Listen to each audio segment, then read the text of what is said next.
السلام عليكم ورحمة الله وبركاته، ازيكم حبايبي عاملين ايه؟ وحشتوني والله. احنا بس انا غبت عليكم عشان كان عندي ظروف كده، كانت بنتي والدة والحمد لله ربنا جبر بخاطرها يعني.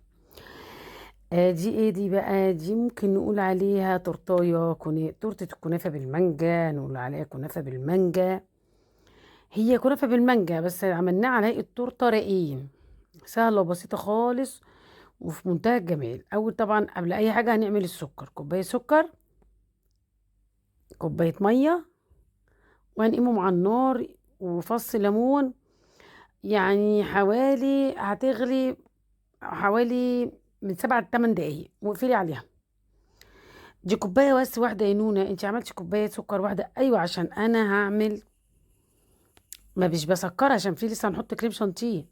طبعا كل اللي متابعني وعارف ان انا بحط الكنافة في الفريزر، بفرزها وبعدين افركها. بصوا بتبقى زي الفل وسهلة خالص اهي. معانا 3 معالق سكر بودر وكوباية السمنة بتاعتنا، وهنقلب خالص لما نغلف الكنافة بالايه، بالسمنة. اي صينية عندك بقى المهم تعرفي تقلبيها. هناخد نص الكنافة بس، هناخد ده نص كيلو، هناخد نص يعني ربع، وهنعمل اول رق كده وندخله الفرن في الشبكة اللي في الوسط درجة الحرارة العالية. اهو بصوا الشربات اهو، بصوا بس. هنقلبها لان انا عايزه الصينيه تاني، يعني لازم يبقوا الاتنين مقاس بعض، يعني لازم تعمليهم في صينيه واحده. عشان كده بقول لك اول واحده لازم تقلبيها، لازم يبقوا مقاس واحد، الصينيتين مقاس واحد. فانا هقلب دي هنا كده الاول اهي، بالراحه اوعي تتكسر منك، هي لسه سخنه. وهروح نازله بنص كوبايه العسل عليها كده رايح جاي. طبعا احنا حطينا شويه فانيليا لما نزلنا، اهو بصوا تخين ازاي. نروح نازلين لان احنا هنحط كريم شانتيه، فمش هتبقى عشان ما تبقاش مسكره قوي. لكن طبعا الكنافه العاديه الشربات بتاعها كوبايتين سكر وكوبايه ميه، وبتغلي من 3 ل4 دقايق عشان كميه الميه قليله، وفص الليمون وبعدين الفانيليا وخلاص على كده. ده شربات الكنافه اللي هو لو انت هتعملي صينيه كنافه عاديه جدا. خدنا نص الكميه وهنركنها بقى كده على جنب. طبعا هنا الشربات بارد. خلاص تعالي بقى، فين بقى؟ هاتي نص الكميه التانية اهي.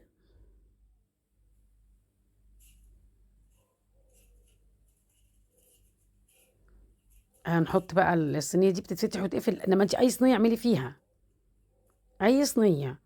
هنجيب بقى كده سمنه وندهنها سمنه الاول اهو، وهننزل بالكميه التانية اللي هي الربع كيلو التاني بنفس الطريقه اهو. وهندخله الفرن برضو على درجه حراره في الوسط، درجه حراره عاليه، وفي الرف اللي في الوسط، وننزل بالسكر عليه ونسيبهم بقى لما تبرد خالص.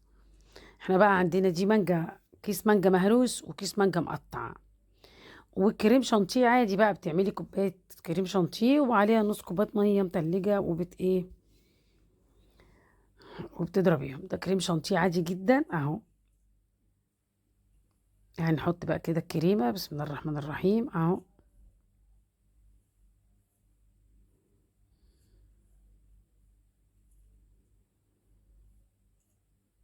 دي مانجا مهروسه، يعني دي المانجا دي انا كنت مخليها للعصير، المانجا دي اللي احنا مفرزينها السنه اللي فاتت مع بعض.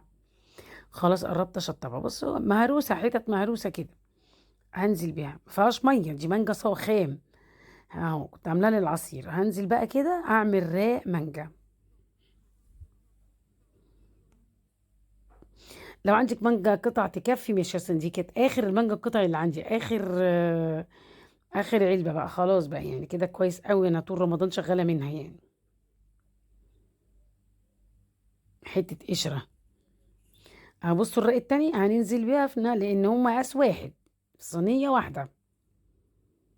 ننزل بقية كميه الكريم شانتيه اللي عندي اهو.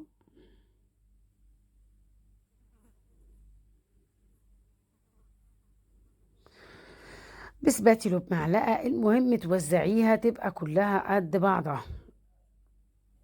يا جماعه انا عندي صينيتي، ما عندكيش الصينيه دي اعملي في اي صينيه، المهم الاتنين مقاس واحد وصينيه واحده. اهي عملناها كويس، وهنمسك بقى حتة الكنافة نرصها. انا كان عندي ده اخر بقى كنافة، دي اخر مانجا قطع عندي الله كان ربنا طرح فيها المانجا المانجا دي كان ربنا طرح فيها البركة والله. ونرصها بقى كده داير ما يدور بأي شكل كان اللي انت عايزاه.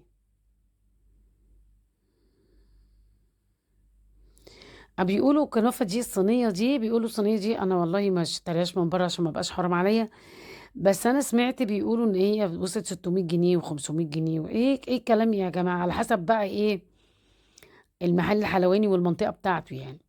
ليه يعني عشان إيه؟ زي في رمضان كده ما قلت لكم في الأول في الآخر صينية كنافة. بنحط لها شوية حاجات برضو بس عمرها ما توصل للسعر ده يعني. دي كوباية الكريم شانتيه حتى ما حصلتش ربع كيلو. بصوا هنحط كده الإيه،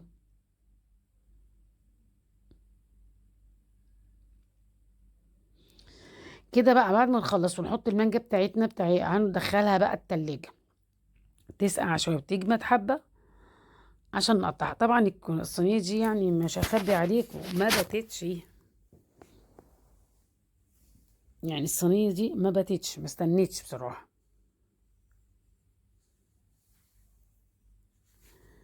بس كانت تحفة بصراحة، كانت حلوة قوي.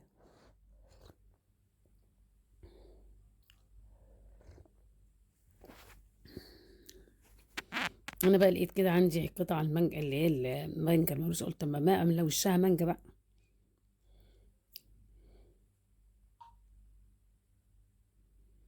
امال انقي قطع منها واحطها بقى كده عشان يبقى كل وشها مانجا كده وتبقى مية مية. بصوا كده دخلها بقى التلاجة. خلاص بقى قعدت في التلاجة براحتها بقى، واتغدوا وانبسطوا بقى يحلوا. هنشيل كده بالراحة بسم الله، نسمي الله كده اهو. بصوا ما شاء الله عاملة ازاي، تورتاية ولا مش تورتاية، تورتاية. شفتوا الجمال ما شاء الله، تحفة. كان طعمها خطير، حلوة جدا بصراحة. نقطع بقى وندوق بسم الله كده.